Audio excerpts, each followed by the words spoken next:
Welcome to the Fear and Greed Daily Interview. I'm Sean Aylmer. Work-related illnesses and injuries in Australia come with an annual cost of almost $62 billion.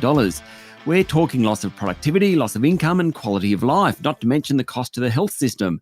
So with more than 500,000 Australians falling into this category every year, there's an enormous need to get the return to work right. Renee Thornton is the General Manager of corporate health provider Rehab Management. Renee, welcome to Fear and Greed. Thanks for having me on the show, Sean. So what's the scale of the challenge here? I mentioned the number of people sustaining injuries and illnesses. Has this grown, particularly as awareness and understanding of mental illness improves?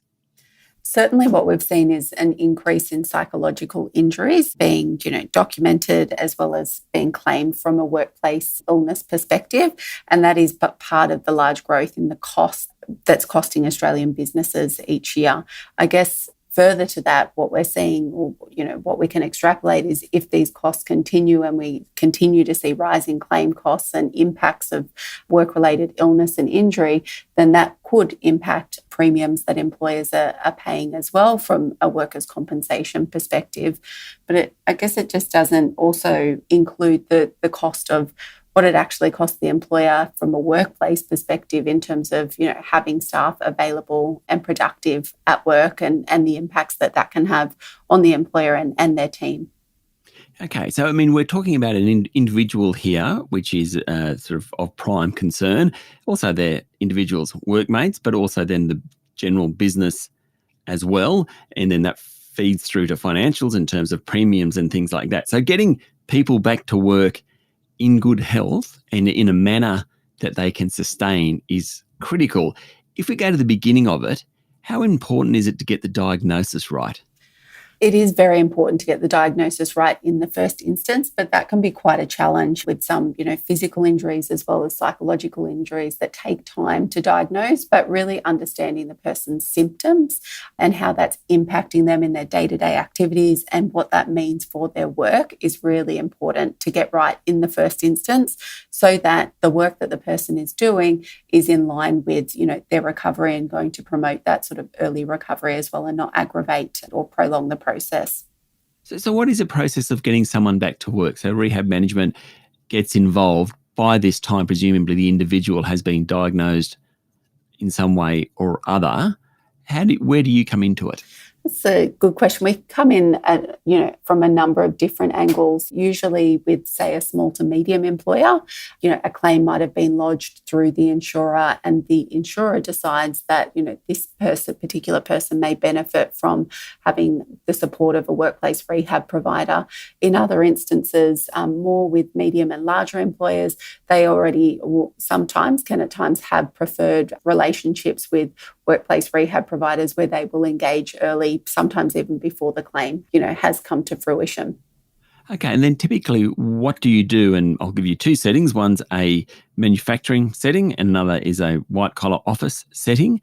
How do you operate? Yeah, it's a good question. We get to see lots of amazing workplaces and roles that you wouldn't even think existed.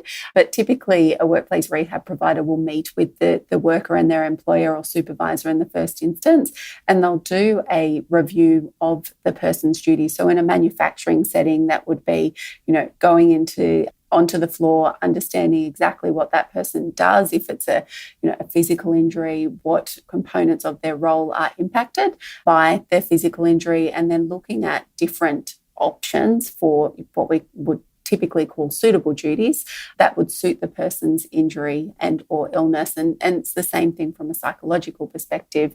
In that manufacturing setting, we would still be reviewing the psychological aspects of the role and understanding that person's symptoms and then identifying duties that are suitable for that person to complete and really collaborating with the worker and their supervisor and employer around having meaningful duties for that person to really help promote their recovery.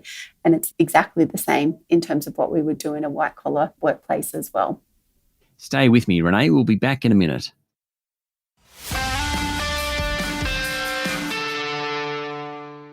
I'm speaking to Renee Thornton, General Manager of Rehab Management. Okay, how is rehabilitating when you go through that? 30 years ago when I first started working, I don't think the idea of workplace rehabilitation was invented.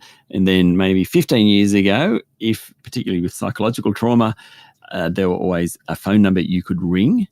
It's come a long way since then, though.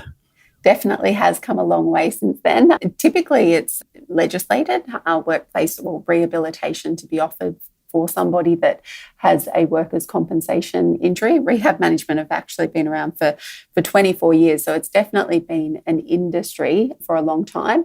But in terms of, I guess, how the industry has changed or, the engagement of workplace rehab providers, it's really through a lot of evidence and years of research demonstrates that by having somebody come in that is, an independent party with an allied health professional background that can understand the person's injury and their workplace, it's really sort of enabled our industry to grow because we can demonstrate that we are effective in supporting the worker and their employer to getting that person back to work as quickly and as suitably as possible.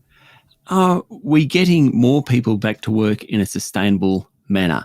I'm sure 20 years ago, people just had to go back to work, but it's not actually about the first week or second week. It's kind of whether they're a year or two time, really. Yeah, it's interesting. The statistics of returning back into work after a workplace injury haven't actually changed a lot over the last 15 years. But what has changed is the nature of the injury and also the time frame for somebody returning back into the workplace. So we're typically seeing a lot more psychological injuries and also a protracted return to work. So it's taking a bit longer to get people back to work than, say, what it did 15 years ago. And there could be multiple reasons for that. It could be the dynamics of the employment, it could be the types of roles that people are doing, the change in just general work in itself. But yeah, it's, I guess, multifactorial.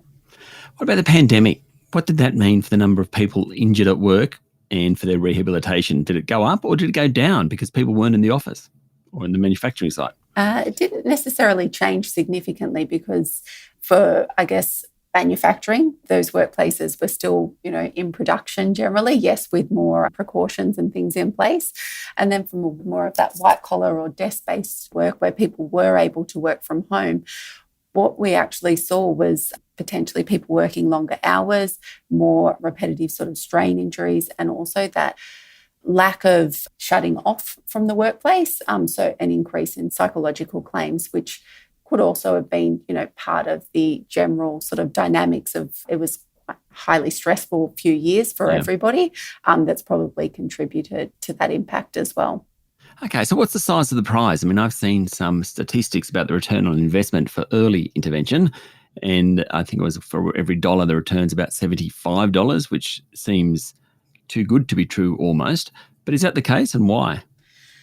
It definitely is. That's what the research tells us, that it is the case. And I guess it's easy to have your, control groups of workplace rehab involvement versus not, so that there is a really clear delineation between the statistics of those that have had a workplace rehab provider engaged to those that haven't. Where that return on investment really improves is getting in early, so that really early intervention. And it usually means that if a workplace rehab provider can get in earlier, they may not actually be involved for as long as if we come in sort of 6 or 12 or 24 months down the line. So it's, shorter, sharper intervention in the first instance. And often when we get in early, we're able to really set it up nicely for the employer, for the worker to feel really supported. A lot of workplaces don't go through, have typical instances of, workers' compensation claims. So they do need a little bit of support, education and direction. And usually we can set that up so that everybody is on board, understands what the goals are and can actually manage that themselves moving forward. Okay, now last year you won the Veteran Support Program of the Year. This is something we really haven't spoken much about on Fear and Greed, that we now have a large number of veterans, most recently from the war in Afghanistan, who are now adjusting to civilian life, other jobs, post-military roles. What kind of additional support do they need from employers and organisations like yours? It's It's a very good question, and it's a very broad question as well. So we did win the Program of the Year, and that was really around a psychosocial intervention program. So really focusing on supporting that veteran, not only to manage maybe medical conditions, but also to manage the psychological or psychosocial aspects of their life and engage in activity. And our program was really looking at getting beyond just the return to work or beyond just the injury and actually improving that quality of life, which we know will also improve the effectiveness of returning back into employment. I think for employers looking to employ veterans, it's really about veterans are very diverse and having very open conversations around what their specific needs are and how they can be supported in employment, because they are very, very skilled workforce as well. I mean, I think that's wonderful. And as you know, the fact we have many more veterans, we also have other groups. Maybe they're migrants who had trauma early in life, for example. Maybe there's some other disadvantaged groups, socioeconomic disadvantaged groups. Kind of as an employer, you really do have to be fairly wide-eyed about how you're going to help people when you employ them, and particularly if they're coming back to work, how you're going to do that. I definitely would agree. And I think it's really back to that same having a very open mind and open dialogue and not being afraid to ask the question if you're not sure of somebody's, background, cultural background, or, where they've come from. It's being that really open employer and open to suggestions, but also open to feedback around what, can be put in place to support that person in employment. We all want to see successful employment, and we recruit to retain. So it's really worth that investment from an employer's perspective. Renee, thank you for talking to Fear and Greed. Thanks, Sean, for having me on the program. That was Renee Thornton, General Manager of Rehab Management. This is the Fear and Greed Daily Interview. Join us every morning for the full episode of Fear and Greed, Australia's most popular business podcast. I'm Sean Aylmer. Enjoy your day.